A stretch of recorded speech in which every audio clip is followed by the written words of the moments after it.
This time on Chateau Capers, as a deadline looms, more problems rear their heads to stifle progress. Nevertheless, we make great strides in the no longer creaky bedroom.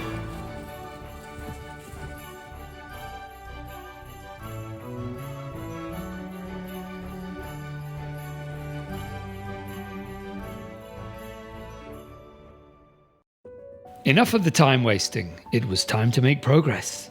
Well, we have less than a week before Chateau DIY are visiting for the final time this year, and they're expecting to see a finished room. In our defence, we've had a few setbacks, but what's a rotten lintel between friends? In all honesty, I don't think we can do it in time. There is still so much to do. Some days you realise 4 hours have gone by and all you've done is shave some plasterboard and cut some plywood. Those are the days I tend to work the longest. I always end up saying to myself, Rory, for that is my name, if you wake up tomorrow and you haven't done this, whatever it is, you will be so disappointed in yourself. Sometimes I say that and then something else goes wrong. Like today. Well, I'm trying to make some progress in this room. I'd like, ideally today if I can, to have brought the panelling around to here. I'm not sure I'm going to be able to do that because as I'm trying to tidy this wall, more and more of the old plaster is coming off, which is probably a good thing because it's not a breathable plaster and this wall needs to breathe. So it's probably a gypsum-based plaster, which is basically plasterboard, that sort of material. But when it's on a wall that needs to breathe, it's no good at all. So I might have to re-render this with some lime plaster. I'm going to have a quick look into it to see whether I think I can just put the board straight on it or not. But what I don't want to do is, if this is likely to be a wall that gets moisture penetrating, I don't want to risk the panelling just left to its own devices just to start going mouldy and warped. So I'll have to do, I'm going to tidy up, but I'll have to do a little bit of research into that, but that's where we are at the minute. Jane helpfully swept up my wall scrapings before carrying on working her way along the panelling, undercoating and then painting. As the day turned to night, it got to that time when I said, if you don't do this now, you'll be really annoyed in the morning. So I plastered a wall.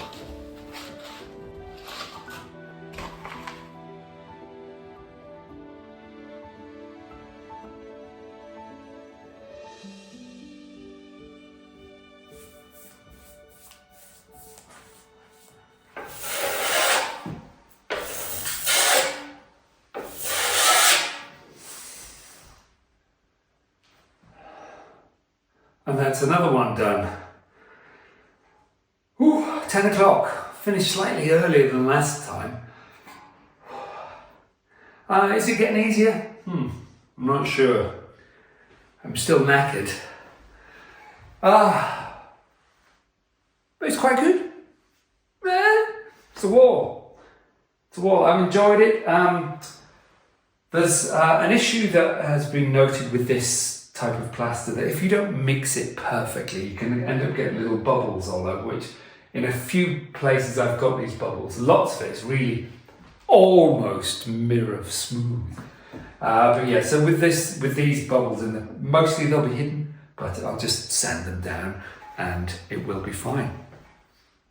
Another wall done. We're getting close to this room looking like a proper bedroom. It's so exciting. There's still a long way to go, but we're getting there. As the almost finished wood panelling crept around the room, I was following behind, undercoating and then painting. I find painting quite relaxing, and there's no point in rushing. Better to ensure that the paint ends up where you want it to and checking for drips as you go. I kept asking myself if I was happy with the colour and did the paint do justice to Rory's beautiful panelling, and I concluded that it does. Occasionally, fitting the panelling requires an extra set of hands to hold things in place, while the nail gun does its work. It's lovely to contribute to the process of transforming these walls into something so pleasing.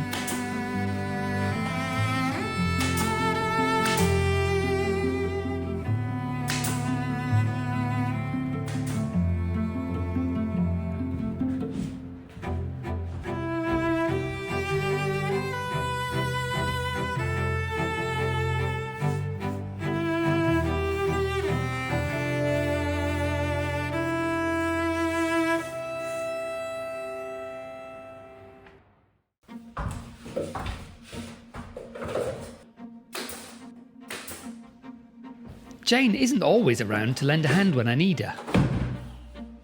But luckily I have these door lifters to help. I've been delaying this panel because it requires 2 holes to be cut. One an access hatch for wiring and the second a hole for the plug socket. So accuracy is king. Well, I've just realised I've made a measuring error. Doesn't really matter, but it's a bit annoying. I needed to have the plug hole, the hole for where the plug is going through the panelling, about 30 centimetres above the ground. So I measured 30 centimetres from the bottom of this bit of wood, completely forgetting that the wood doesn't reach the ground. Which means I am now about 12 and a bit centimetres higher than I planned. It doesn't matter, it's got to stay like that. It doesn't really matter. It's just that the other plugs are lower, so it's going to be slightly higher. So it's a bit of a mistake, but it's not the end of the world. Now that the plaster had dried, I was able to paint on the mist coat to seal the wall. It's just a 50-50 mix of paint and water. Afterwards, we relaxed with the dogs by a huge open fire. Time and progress moved on apace. Sadly, the latter not keeping up with the former. But progress is progress. That's the last one. That is the panelling all basically done. Basically, there's still a lot to do, but that's the whole room. The feeling that we might just stumble over the finish line in time was dealt another blow when I began work on this wall. What had been planned as a scratch and patch operation quickly escalated. I'd hoped to chip off the loose plaster and fill in the gaps. But no! Scraping off the blown plaster was actually quite satisfying, but my heart sank as I realised that I'd have another wall to replaster. All before Monday.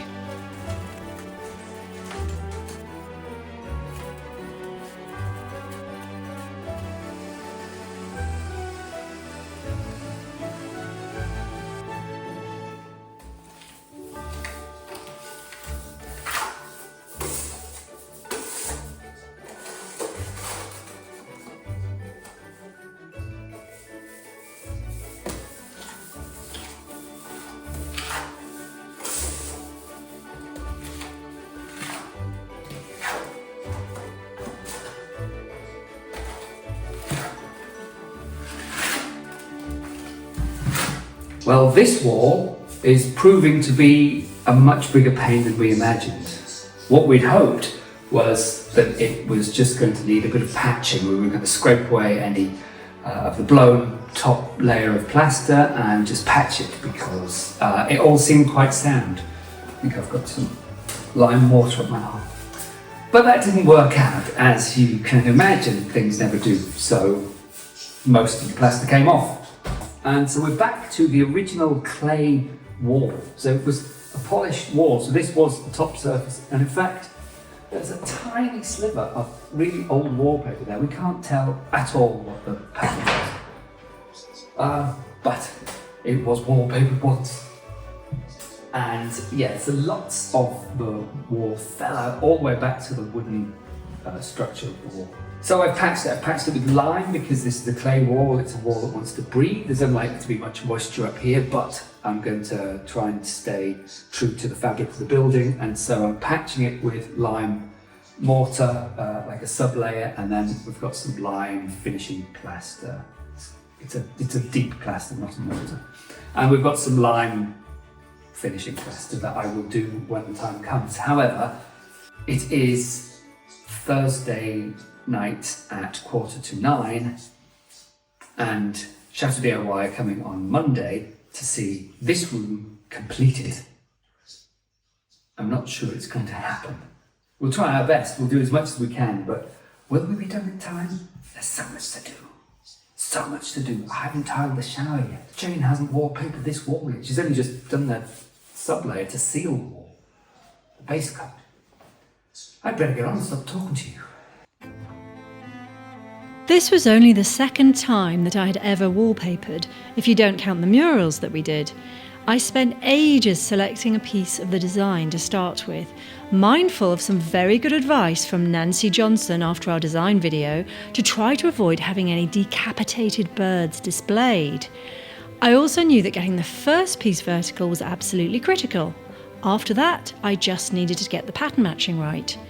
Fortunately, there were no corners to go around or cutouts to make, so it was relatively straightforward.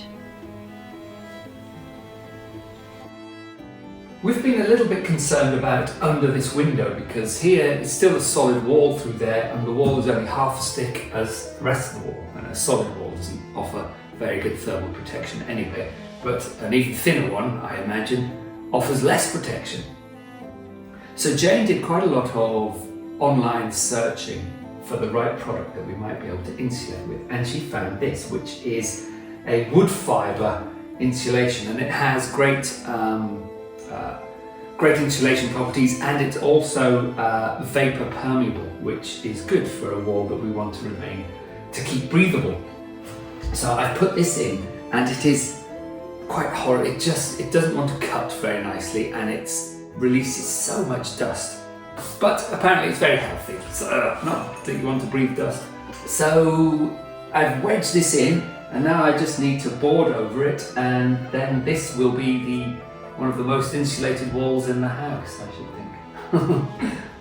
Yes, it's in. So Jane's work paid off. I've just got to do the hard work to get it installed. But we're halfway there. I cut the plywood to size and added battens around the edge to give the boards something to fix onto. I've left a small gap at the top and bottom to allow air to circulate and prevent any moisture buildup. With a day and a half to go, we've made great progress, but there's still a mountain of work ahead. To add to the panic, Jane heads to Carcassonne to collect her daughter Anna from the airport, halving the workforce for 24 hours. Join us for part 2 as we race towards the deadline, with tiling, panelling, painting, plastering and plenty more still on the list. Will we finish it all before our final Chateau DIY filming day of 2025? There's only one way to find out.